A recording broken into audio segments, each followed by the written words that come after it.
नमस्कार, मैं हूं आशीष चित्रांशी और आप देख रहे हैं द न्यूज लॉन्चर। 2000 पाउंड भारी भरकम बंकर बस्टर बम अमेरिका ने गिरा दिया ईरान के भीतर। ये सुबह की सबसे बड़ी खबर थी, लेकिन इस खबर को जब पूरी दुनिया ने देखा तो दुनिया भर में इस पर प्रतिक्रिया बहुत ही तीखी रही। जिस अमेरिका के खिलाफ कोई नहीं खड़ा होता था, दुश्मन भी सहमा रहता था, अब दोस्त भी उस अमेरिका से विद्रोह करते नजर आ रहे हैं और खुला विद्रोह करते नजर। कोई फोन पर चेतावनी दे रहा है तो कोई खुलेआम पब्लिक में अमेरिका की लानत मलानत कर रहा है। कोई अपने देश में या अपने देश के वायु क्षेत्र में अमेरिका की एंट्री रोक रहा है तो किसी देश में अमेरिकी सैनिकों को खदेड़ने की डिमांड हो रही है।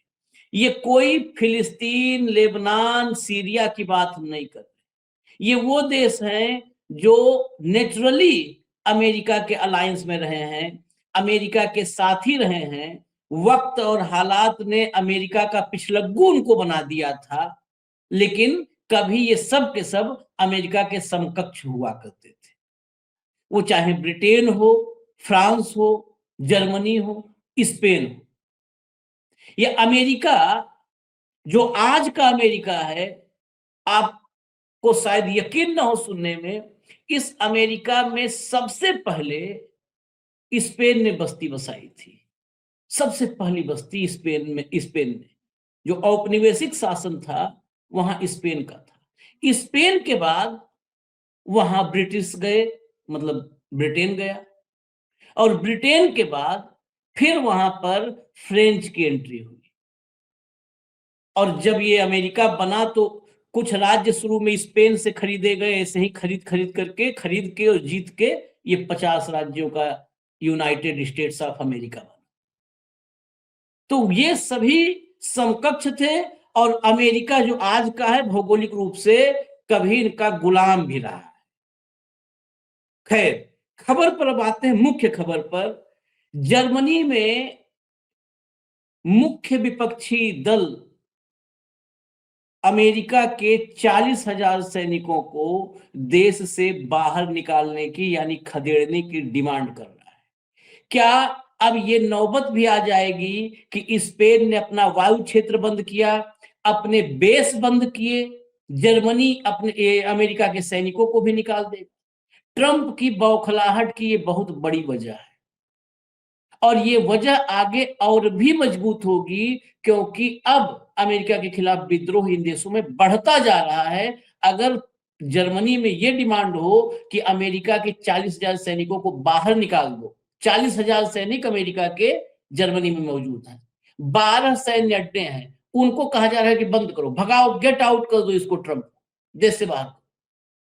ब्रिटेन में स्टारमर ने खुलेआम ये बोल दिया है कि अमेरिका का युद्ध है, अमेरिका जाने, ब्रिटेन का लेना देना नहीं है। स्पेन की मंत्री को अभी आपको हम सुनवा देंगे, उसने क्या बोला है। और तो तुर्की, उसने बहुत बड़ा कदम उठाया है, ट्रंप को फोन करके चेतावनी दे दी है। जो लगातार पिछले 48 घंटे से खबर थी कि युद्ध में कुर्दों की एंट्री हो सकती है, जो जमीनी युद्ध को लेकर के चर्चा थी, उस जमीनी युद्ध में था कि कुर्दों को मुख्य रूप से उतारा जाएगा और पीछे बैक सपोर्ट में इजराइल और अमेरिका रहेंगे। उत्तरी इराक से कुर्दों को घुसा दिया जाएगा ईरान में और उनको हथियार, मतलब पूरा का पूरा लॉजिस्टिक सपोर्ट अमेरिका और इजराइल करेंगे। तुर्की ने फोन करके ट्रंप को कहा है कि बिल्कुल दूर रहना, हाथ जल जाएगा, इजराइल को मिटाने के लिए मैदान में हम उतर आएंगे। खुलेआम एर्दोगन ने ये ऐलान कर दिया है और ट्रंप को फोन करके बता भी दिया है। तो हालात कैसे हैं अब ट्रंप के लिए, अमेरिका के लिए, आप इससे कल्पना कर लीजिए। बाकी हम एक एक करके सब डिटेल में खबर बताते हैं और सुनवाते हैं। भाव को ले आइए, जोड़िए जरा, स्क्रीन पर लाइए। स्वागत है भाव।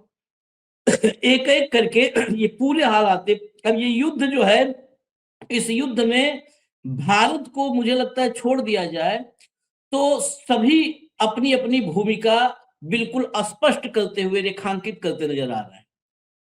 भारत की भी भूमिका कहीं पर कुछ भी नहीं पता है कि भारत की भी भूमिका कोई है इसमें, या कोई अपना उसका उसको। हमारी भूमिका अमेरिका की भूमिका है आशीष। हम्म। भारत की भूमिका बहुत सारी चीजें क्लियरिटी के साथ है। हम्म। युद्ध के पहले इजराइल को जाके हम फादरलैंड कहते हैं, उनके साथ खड़ा होने की बात कहते हैं।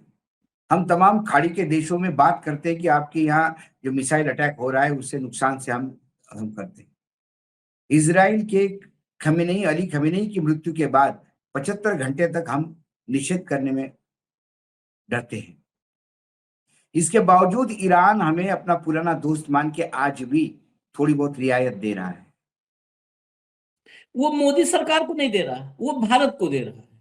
एग्जैक्टली, क्योंकि मोदी सरकार ने तो ये बता दिया कि वो इजराइल को फादरलैंड मानते हैं, और इसके बाद क्या है, जो इजराइल को बाप माने उसको ईरान कैसा दोस्त समझ सकता है। इसलिए लेकिन मैं वो भी जानते हैं कि जो फादरलैंड बोल के आए हैं उनके होंगे रिलेशन। हम्म, हम्म, भारत मातृभूमि है, हमारे लिए पुत्रभूमि की कोई जरूरत नहीं है। हाँ, और भारत मानसिक रूप से ईरान के साथ है। बच्चों ने बिल्कुल गुल्लक छोड़ के दिया है, विधवाओं ने बिल्कुल अपना जेवर दिया है जो उनके पति बिल्कुल। के सुहाग की निशानी थी। और ईरान ने ऑफिशियली थैंक्स लिखा है। वो सारे फोटोग्राफ्स मेरे पास हैं, ऑफिशियल, कोई हिडन नहीं। ऑफिशियली थैंक्स लिखा और ये कहा कि ये प्यार हम कभी भी भुला नहीं पाएंगे और कभी भी चुका नहीं पाएंगे। ये जो यहाँ पर ये गोदी एंकरानियां बीच बीच में एक जहाज निकलने डंका बजाने लगते हैं ना, ये भारत से रिश्तों की वजह से। इसमें कोई डिप्लोमेसी नहीं। किसकी डिप्लोमेसी? जिसको डिप्लोमेसी का डी का भी सत्यानाश कर दिया, ये डिप्लोमेसी करेंगे। इनके डिप्लोमेसी जहाज आ रहे हैं। देखिए खबर क्या होता है स्टैंड देश का, किसी भी देश का। लाइए भैया, जर्मनी के चांसलर ने एक लाइन से, चलिए पहले तुर्की पर आते हैं। ईरान जंग में हो सकती है तुर्की की एंट्री, इजराइल के इस प्लान पर फिरेगा पानी। चलिए लाइए क्या है प्लान और कैसे पानी फिरने वाला है। मिडिल ईस्ट में चल रहे युद्ध के बीच तुर्की ने बड़ा संकेत दिया है। उसने कहा अगर कुर्द इलाके ईरान के खिलाफ जमीनी लड़ाई में शामिल होते हैं, कुर्द लड़ाके अगर शामिल होते हैं तो वह उत्तरी इराक में सैन्य कार्रवाई कर सकता है, जैसा उसने पहले सीरिया में किया था। यह चेतावनी खास तौर पर कुर्दिस्तान वर्कर्स पार्टी और उसके ईरानी सहयोगी कुर्दिस्तान फ्री लाइफ पार्टी के लिए है। तुर्की को शक है कि ये संगठन इजराइल के समर्थन से ईरान के पश्चिमी इलाकों में लड़ाई में शामिल हो सकते हैं।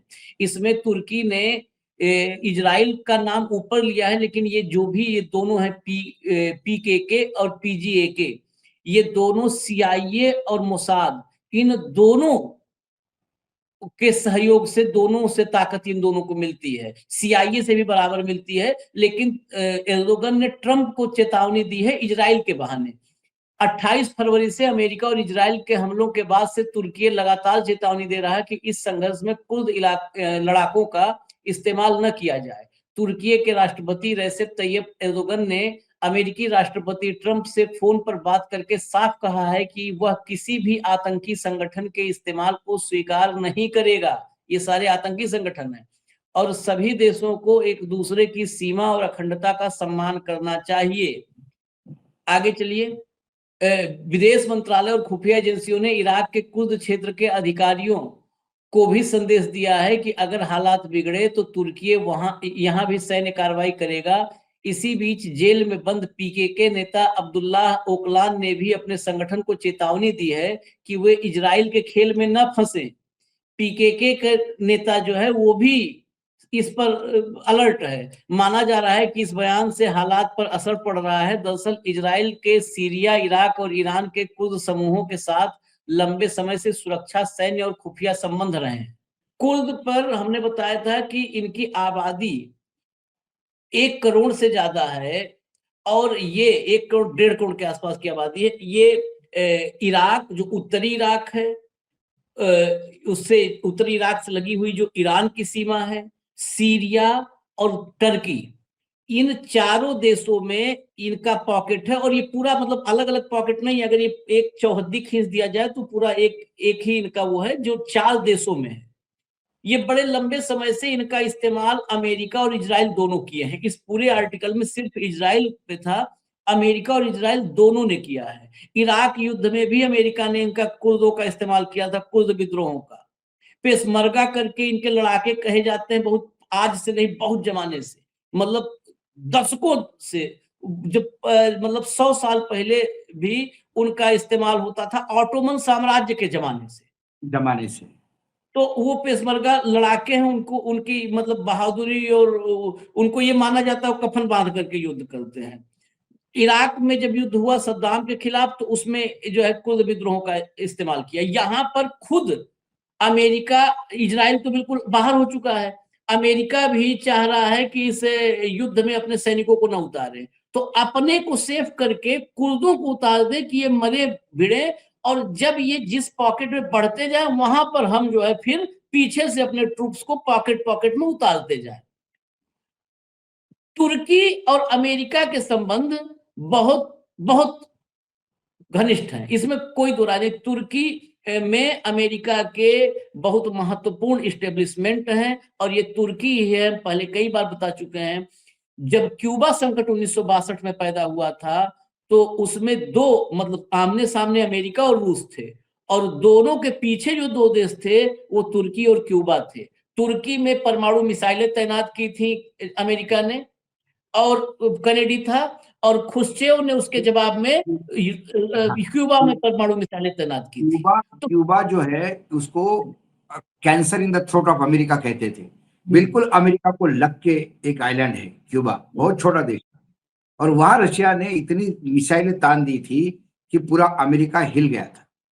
और वो इसके रिटेलिएट में किया था क्योंकि तुर्की रशिया के नजदीक आता है। जैसा क्यूबा का भौगोलिक पोजीशन है, वैसी तुर्की की रशिया को लेकर है। तो जब अमेरिका ने तुर्की के लैंड का उपयोग करके अमेरिका को, रशिया को अपने जद में लाने का प्रयास किया अपने मिसाइलों के, तुरंत क्यूबा ने किया। आप सही कह रहे हैं कि जब रशिया और अमेरिका पूरे कोल्ड वॉर के दौरान भी, जो पीछे से कोल्ड वॉर चल रहा था, लेकिन सामने दो प्लेयर थे, एक अमेरिका के लिए तुर्की और क्यूबा रशिया के लिए। बिल्कुल सही कह रहे। और वो क्यूबा की आज भी इनको परेशानी है, इसीलिए उन्होंने कहा कि ईरान के बाद अब मैं क्यूबा पे जाऊंगा। जो इनको लगा ईरान तो रसगुल्ला है, उसके पहले एक रसमलाई वो खा चुके हैं वेनेजुएला की, तो उनको लगा बाकी तो ऐसा यूं गटक जाऊंगा और एक गोलगप्पा क्यूबा का भी खा लूंगा। लेकिन ये बड़ा, ईरान अभी हाथ ही नहीं आ रहा है ये रसगुल्ला जिसको समझे थे। तो ये पोजीशन भौगोलिक बहुत सही कहा आपने कि तब से तुर्की अमेरिका का पार्टनर है कोल्ड वॉर के दिनों से, और मुझे लगता है नाटो का भी मेंबर है तुर्की, हाँ, यदि मैं गलत नहीं हूं। नाटो के हाँ, साथ है। कल नाटो ने इंटरसेप्ट किया मिसाइल, ईरान तुर्की की सीमा में आई। लेकिन ये हाँ, कुर्द वाला मसला, ये कुर्द पर अमेरिका भी फंस गया है, और अब शायद कुर्दों को मैदान में न उतारे, क्योंकि कुर्द को मैदान में उतारा, अगर कुर्दों को उतारा तो टर्की के सीधे टारगेट पर इजराइल होगा। इजराइल और बिल्कुल तुर्की के संबंध आज तक आपस में कोई डिप्लोमेटिक बहुत मतलब ऐसे कोई संबंध नहीं कोई है, कोई मतलब आज भी टर्की के लिए शत्रु भाव ही है इजराइल को लेकर के, क्योंकि पूरा का पूरा जो टर्की जो इस्लामिक कंट्रियों में एक तरीके से ऑटोमन साम्राज्य का जो केंद्र था वो टर्की था। अभी सबसे अब वो बड़ा बिखर प्रॉब्लम गया अमेरिका टर्की को, में। अमेरिका के लिए सबसे बड़ा प्रॉब्लम ये हो रहा है आशीष, क्योंकि ये युद्ध अमेरिका का होता तो नाटो भी साथ आता, यूरोपियन यूनियन भी साथ आता, टर्की भी साथ आता। लेकिन सबको पता है कि अमेरिका ने सारी दुनिया को इसलिए युद्ध में झोंकना चाहता है क्योंकि इसराइल के लिए अमेरिका लड़ रहा है। इसराइल के लिए यूरोपियन यूनियन भी नहीं लड़ना चाहता, नाटो भी नहीं लड़ना चाहता, तुर्की भी नहीं लड़ना चाहता। फंसा मामला यहाँ पे है। और अमेरिकन लोग भी नहीं लड़ना चाहते। इसराइल की लड़ाई हम क्यों लड़े, क्योंकि इस लड़ाई में खींचा अमेरिका को है। इसलिए अमेरिका का साथ, अमेरिका की अपनी लड़ाई होती तो तुर्की पूरा साथ देता, लेकिन इसराइल बीच में है। इसराइल की लड़ाई यदि अमेरिका लड़ेगा तो वो अमेरिका मतलब उस टाइम वो इसराइल के खिलाफ होगा, फिर भले ही उससे ईरान को मदद हो जाए। इसलिए उन्होंने कहा कि यदि कुर्द लड़कों को यदि आप उसमें उतारोगे तो फिर हम हमला करेंगे, हमारे टारगेट पे फिर इसराइल होगा। तो ना इसराइल युद्ध में सैनिक उतार रहा है, अमेरिका अपने सैनिक 50,000 जो उतार चुका है पहले, वो मुंह छुपा के इधर उधर छुपे हुए हैं। जो नई 6,000 की फौज आई है, उनको ये नहीं समझ में आ रहा है कि उनका उपयोग कहाँ हो रहा है। ये एक बहुत साइकोलॉजिकल फ्रस्ट्रेशन है। उनको टारगेट ही मालूम नहीं क्या है। क्या वो जमीन पे उतरेंगे? क्या वो छापामारी करेंगे? क्या वो कुर्द के पीछे रहेंगे? आगे कुर्द भी आने से मना कर रहा है, क्योंकि ईरान से सब डरे हुए हैं। इस 1 महीने के युद्ध ने, ईरान ने ऐसे ऐसे चमत्कार दिखाए कि अभी ईरान क्या है इसका आकलन ही किसी को नहीं है। नहीं नहीं, केवल डर की बात नहीं है। कुर्द कोई अमेरिका के भाड़े के सैनिक नहीं है ना, इजराइल के। एग्जैक्टली। और कुर्दों का मरने के लिए, इस्तेमाल हुआ है। और मरने के लिए कुर्द क्यों मूर्ख भी जाएंगे? नहीं है, उनको भी समझ मरने में के आ लिए रहा है। मरने के लिए क्यों जाएंगे कुर्द? नहीं नहीं, मरने मरने जीने का सवाल नहीं, उनका लाभ क्या है? इराक हाँ, में युद्ध लड़ा, इराक का युद्ध लड़ा अमेरिका ने, क्या कुर्दों को दिया, इस्तेमाल कर लिया। एक एक लिमिट तक कोई इस्तेमाल होगा। इसीलिए जो जेल में बंद नेता है, उसने वो भी क्या मना कहा, कर जो दिया। उसका नेता है पीकेके का, उसने कहा कि इसके झांसे में मत आओ, क्योंकि ये यूज एंड थ्रो वाले हैं, इस्तेमाल करेंगे फेंक देंगे। तो कुर्दों को मरने और जीने से फर्क नहीं पड़ता है। उनको ये मरने कुर्दों, और जीने के लिए नहीं, वो पहले नहीं, युद्ध में गए थे, तभी पता था कि मरने जा रहे हैं। नहीं, सवाल ये है कि मरने जीने के लिए तब जाएगा आदमी, कुछ तो गोल हो जीवन में। यूं ही मरने के लिए कोई नहीं जाता सर पे कफन बांध के। यूज एंड देखिए, थ्रो के लिए नहीं जाना। पेंटागन भी नहीं बता पा रहा है कि उस ये युद्ध क्यों कर रहा है। यूज एंड थ्रो पेंटागन भी के नहीं लिए बता नहीं पा रहा है कि उनको इस युद्ध से हासिल क्या होने जा रहा है।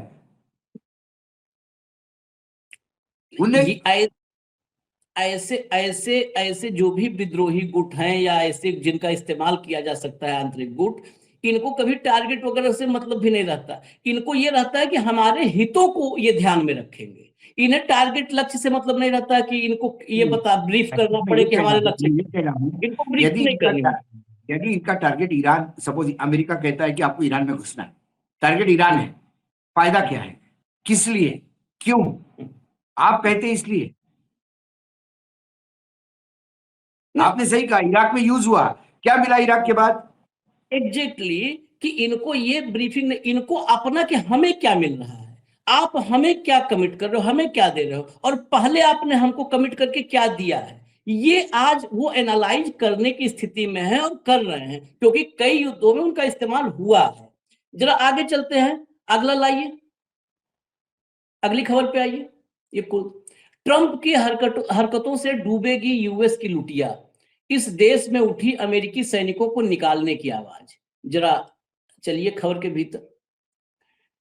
ट्रंप की सत्ता आने के बाद ज्यादातर सहयोगी देश नाराज नजर आ रहे हैं। ऐसी स्थिति में नाटो समेत कई सहयोगी देश खुलकर वॉशिंगटन का विरोध जता रहे हैं। दूसरे विश्व युद्ध में अमेरिका का सबसे बड़ा मित्र देश जर्मनी में वॉशिंगटन के विरोध में सुर जो है बुलंद हो चुके हैं।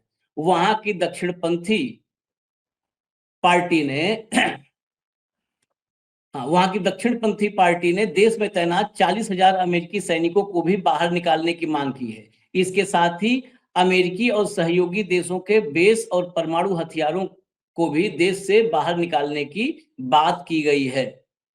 चलिए आगे चलिए।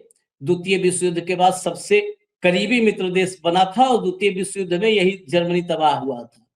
जर्मनी की पार्टी है एएफडी। इस पार्टी ने मर्ज सरकार से मांग की है कि देश की विदेश नीति अब वाशिंगटन से स्वतंत्र होनी चाहिए।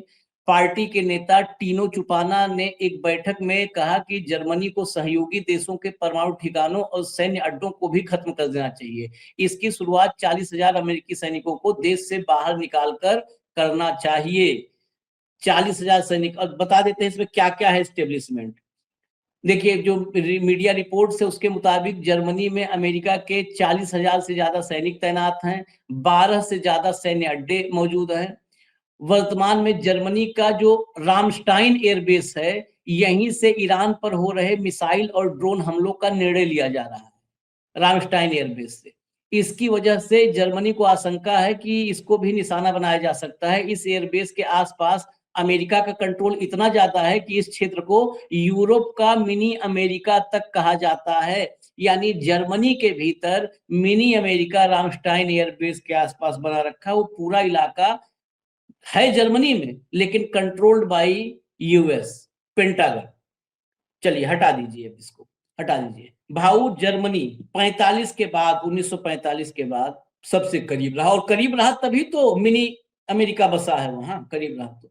अब वहां पर भी यह हालात हो गए हैं कि छोड़िए युद्ध में नहीं आना, ये तो मल्ज ने कई बार बोल दिया, कई बार हमने 4-5 बयान सुनाए हैं जो उन्होंने कहा कि हमसे न बातचीत की गई, न नाटो के किसी भी प्रक्रिया का पालन किया गया, तो हम युद्ध में नहीं है, हमारा युद्ध नहीं है। लेकिन उससे ये आगे बढ़ने की बात है कि हमारा युद्ध नहीं है, छोड़िए, हम आज से अमेरिका के साथ नहीं रहेंगे, 40,000 इसके सैनिक बाहर करो, अड्डे बंद करो, सैन्य अड्डे बंद करो। ये हालात हो गए तब तो अमेरिका पूरे दुनिया में अलग थलग पड़ जाएगा, फिर ये डॉलर पेट्रो डॉलर खत्म कहानी। दो बातें होती है आशीष जी। एक होता है कि सरकार का रवैया क्या है, और एक होता है कि जनता का रवैया क्या है। अमेरिका में सरकार का रवैया तो ट्रम्प साहब व्हाइट हाउस से बता देते हैं, लेकिन अमेरिका की 1 करोड़ जनता जब रास्ते पे उतर आती है तो वो बता देती है कि सरकार के खिलाफ है। अब जर्मनी ने बहुत पहले बोल दिया कि हमको पूछा नहीं, नाटो को कॉन्फ्रेंस में नहीं लिया, सारे परंपराएं ध्वस्त करते जा रहे हैं, अपने हिसाब से काम करते जा रहे हैं। और इसके पहले भी यूरोप पूरा बहुत दुखी था इसके टेरिफ वॉर से। ये जो टेरिफ लाद रहा था, यूरोप को भी और नाटो को भी बार बार बेइज्जत किया ये बोल के कि तुम्हारी औकात क्या है हमारे सिवा। तो वो लोग तब भी दुखी थे। उसके बाद खासकर ग्रीनलैंड का मसले को लेके यूरोपियन यूनियन और नाटो दोनों बहुत एग्रेसिव रहे अमेरिका के खिलाफ। तो ऐसे में हम इस युद्ध में नहीं आएंगे, ये जर्मन सरकार की नीति है, जर्मन सरकार ने क्लियर कर दिया। लेकिन आज जो खबर आपने बताई कि अब वो अमेरिका के साथ युद्ध में तो नहीं जा रहे हैं, लेकिन भी अपनी भूमि को इस युद्ध के लिए उपयोग में भी आने नहीं देना चाहते। अब वो इसीलिए कहते हैं कि ये बेस बंद करो, 40,000 वापस भेज दो, हमको नहीं चाहिए 40,000, हमारे बेस ही बंद करो। क्योंकि इसी बेस से आप ईरान का यूज कर रहे हैं, तो जर्मनी इनडायरेक्टली तो इन्वॉल्व है। भाई जितने भी खाड़ी के देश है, इन्होंने कोई आर्मी तो नहीं भेजी, इन्होंने तो कोई युद्ध में पार्टिसिपेट तो नहीं किया, लेकिन अमेरिका को बेस देके इन्होंने इस युद्ध में इनडायरेक्टली मदद की। तो जर्मनी की सरकार कहे भले हम इस युद्ध में नहीं है, लेकिन जर्मनी पे बैठे हुए अमेरिका के बेस से यदि मार होती है और वहां सारी रणनीति तय होती है, तो फिर जर्मनी को युद्ध में मारा जाएगा। इसलिए वहां के लोगों ने उठाव किया है कि सरकार बोलती है कि जब हम युद्ध में नहीं है तो ये बेस भी यूज नहीं होने चाहिए, यहां से चले जाइए। जो स्पेन में सरकार ने दोनों तरफ से किया, सरकार ने कहा कि हम अमेरिका के साथ इस युद्ध में नहीं है। उसके बाद उन्होंने कहा कि हमारी एयर स्पेस भी अमेरिका यूज नहीं कर सकता इस युद्ध के लिए, बिल्कुल अलाउ नहीं करेंगे हम। तो वो स्थिति अब जर्मनी में आ रही है। जर्मनी में जब लोग रास्ते पे आ रहे हैं और लगातार राजनीतिक दल ये मांग रहे हैं कि भाई इनको हटाओ, ये हमको बिना वजह हम टारगेट में आ जाएंगे, लेना ना देना कुछ इनके पागलपन से। तो ये जो मांग है ये छोटी मोटी नहीं है, ये हर देश को, हर सरकार को, हर देश की सरकार को अपने अंदर की जो राजनीतिक स्थिति है उसका आकलन भी करना होगा। आप भले ही अमेरिका के साथ युद्ध में नहीं है, लेकिन सरकार, जनता आपके खिलाफ है क्योंकि आप आपका जमीन यूज करने दे रहे हैं अमेरिका, जनता वो भी नहीं चाहती। जो अमेरिका में उठाव हो रहा है वो जर्मनी में होगा, कल फ्रांस में होगा, इटली में होगा, यूके में ऑलरेडी लोग रास्ते पे आ चुके हैं। आपने दिखाया था, एक पूरे वीडियो दिखाया था कि यूके में कैसे लोग रास्ते पे हैं। यूके क्लिप एक आपको सुनवा देता हूं, जरा क्लिप देखिएगा यूके, और ये सरकार का ऑफिशियल स्टैंड है यूके में। चलाइए भैया, अगला लाइए। But as already been said, the backdrop to these elections is uncertain. We're facing a war on two fronts. The Ukraine war now, 4 and a bit years in, and let's salute the bravery of Ukrainians over so many years, both on the front line and the civilians, as they fight for the values that matter to us. And now the other front, the other war, which is the Iran war, which I know is causing huge concern. People look at their screens and they're worried when they see explosions, infrastructure blown up, the rhetoric that goes with it, worried about whether this is going to escalate even further. And therefore it's really important that I reiterate where I stand and where this government stands. Because this is not our war. And we are not going to be dragged into it.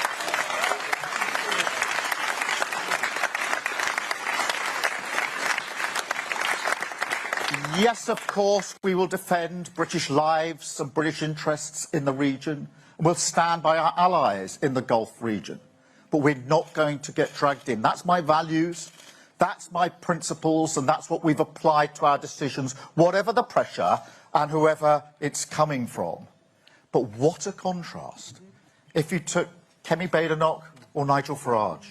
What did they want to do? They wanted to go straight in with both feet into the war without thinking through the consequences. Now, they're in opposition at the moment. Maybe that doesn't matter very much, but it's terrible judgment, because taking your country to war is the single most important decision a Prime Minister can ever take. And if they had been in government, would be in a war with no plan.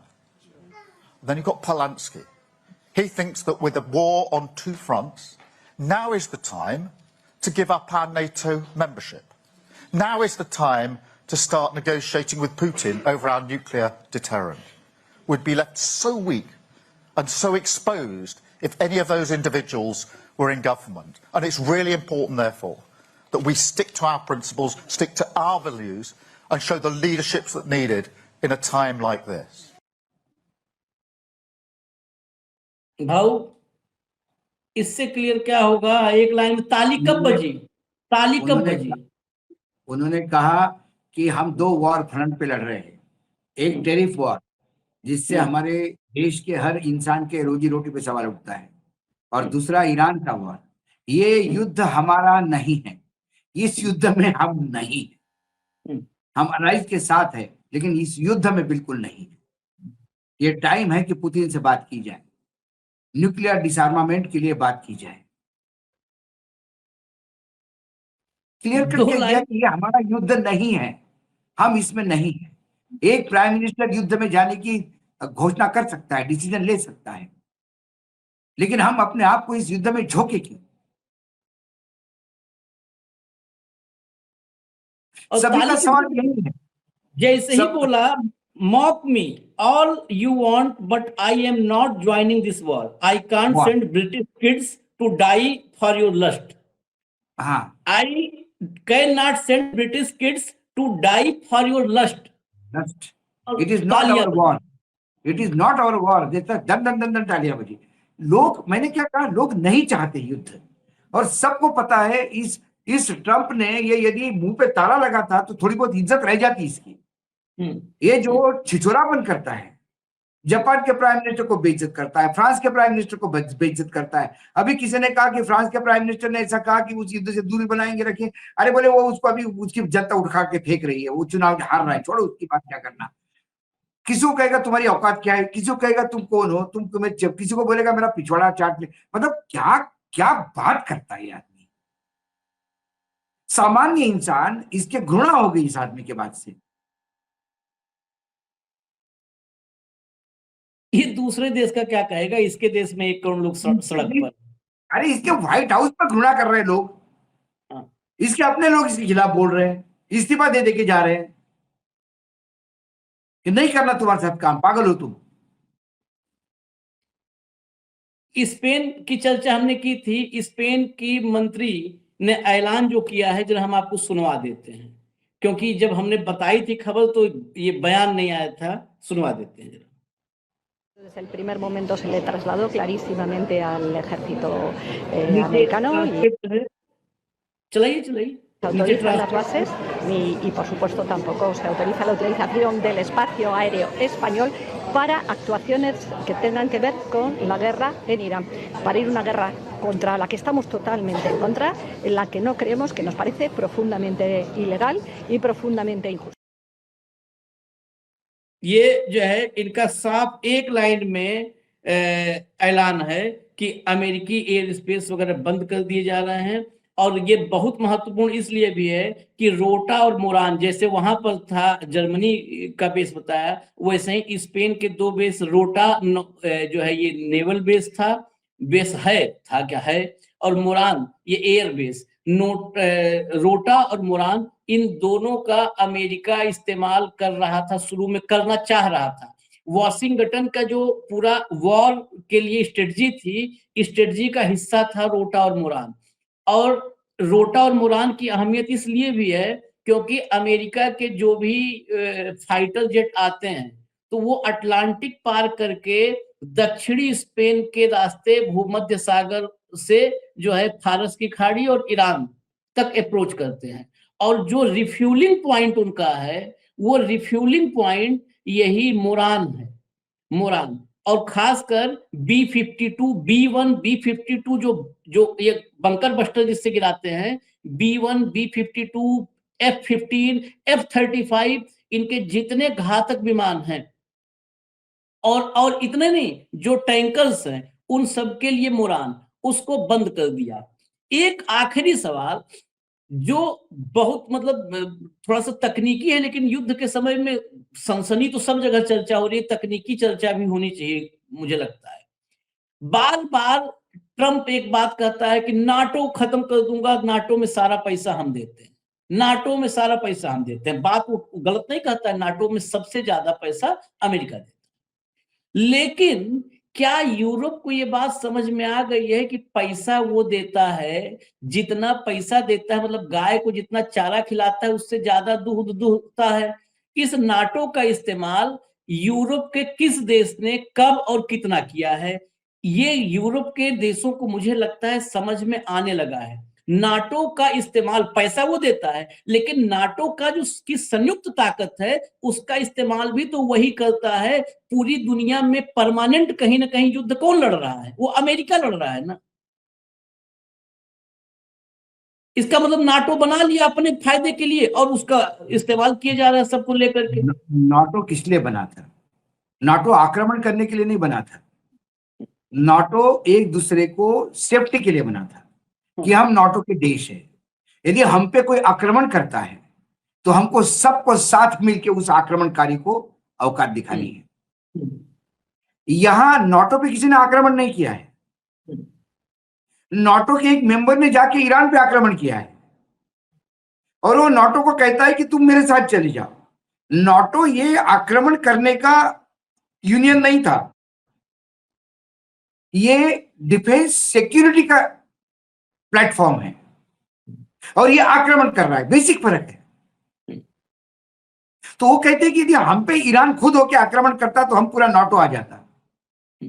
आज आप कहते हो कि America संकट में है, तो America संकट में मतलब आप, अमेरिका घर में बैठा था, ईरान ने जाके मिसाइल मारी तो हम सब अमेरिका के साथ हो जाएंगे। ईरान घर बैठा था, आपने जाके ईरान पे हमला कर दिया। कल आपने पूरा एक युद्ध जीत लिया इराक के साथ। नाटो को क्या दिया? किस मित्र देश को क्या है वहां पे? सारा ऑयल कंपनीज अमेरिका का है, सारा अमेरिका कंट्रोल है। अमेरिका जितना इराक का शोषण करता है किसी ने नहीं किया होगा। और नाटो क्यों आए उसमें? आपका आक्रमण आप देखिए, आपके होगा आक्रमण तो नाटो साथ आएगा। नाटो ये डिफेंस ट्रीटी है। नहीं नाटो है, लेकिन नाटो हाँ, का इतिहास यह है कि अमेरिका के साथ वो हर युद्ध में गया है। अमेरिका तो कभी किसी ने युद्ध किया, हर जगह गया। पहली बार है जब नाटो नहीं गया। आपने कहा इराक में केमिकल वेपन्स है। इराक यूरोप के मुहाने पे बैठा हुआ है, कई नाटो के देश उस जद में आते हैं। तो आपने किया, लेकिन आपका फोर्स क्या रहा अल्टीमेटली? आपने तब नाटो साथ में था आपके, तो आपने वहां से उठा लिया, सद्दाम को मार दिया। उसके बाद सद्दाम हुसैन को मारने के बाद यूरोप पूरा उसका कब्जा, अपनी रिजिम बिठा दी और अपना धंधा चालू कर दिया। आपके डॉलर डिप्लोमेसी ग्रेट है। इसी नाटो में यूरो भी चलता है। सद्दाम तो यूरो में ही बेच रहा था, आपने यूरो खत्म करवा दिया और डॉलर लगवा दिया। नाटो ये भी समझता है। वेनेजुएला में तो नाटो की जरूरत ही नहीं पड़ी, वो तो उठा के ले गया। लेकिन ईरान के मामले में आप आक्रांता है, आप आक्रामक करते हैं। आप कब तक बोलोगे कि ईरान के पास वो एटम बॉम्ब है? आपका खुद, आपके यहाँ पहले एक साल बोला गया था कि वहां पे कोई एटॉमिक वो एटम बॉम्ब बनाने की स्थिति, औकात ही नहीं उनकी। ये आप ही का स्टेटमेंट है। फिर आपने कहा कि हमने बंकर बॉम्ब दिलाए, उनके सब खत्म कर दिया। फिर आप आते हो कि नहीं नहीं वो बम बना रहे, हम आक्रमण करेंगे। और अब जब स्थिति फंस गई है तो आपको नाटो को आ गए।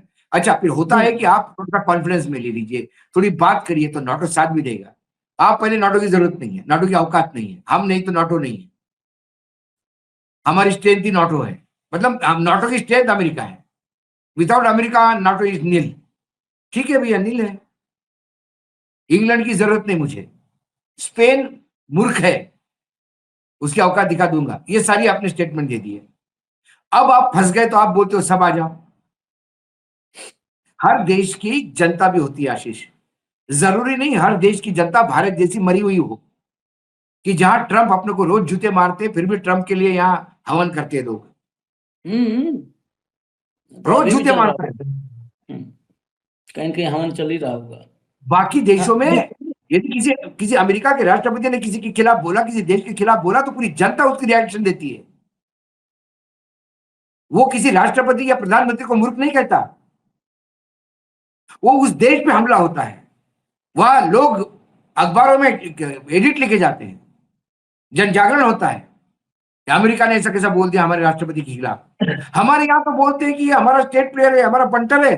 पंटर बोलने के बाद भी हमारे यहाँ महिमा मंडित मास्टर स्ट्रोक हो जाता है, क्योंकि हम मर चुके हैं, आत्मा मर चुकी है।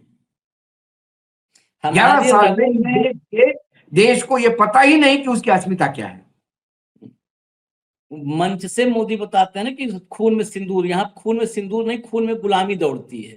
वो बस गुलामी दौड़। ढूंढना है कि कोई तो हमें मालिक मिले। हमारा हमें एक मालिक अगर आजाद कर दे तो हम खोज करके दूसरे का गुलाम बन जाते हैं। देखिए जर्मनी सबसे पुराना दोस्त, सबसे पुराना दोस्त जर्मनी। लेकिन जर्मनी में एक पॉलिटिकल पार्टी उठ के खड़ी होगी, उसने कहा ना भेज दो 40,000 वापस। सत्य आज तो है हमारे यहाँ कि जब पॉलिटिकल पार्टी ऐसी कुछ कहेगी तो उसके कहती कि देशद्रोही है, युद्ध के समय देश को बदनाम कर रहे हैं, सरकार का साथ नहीं दे रहे हैं।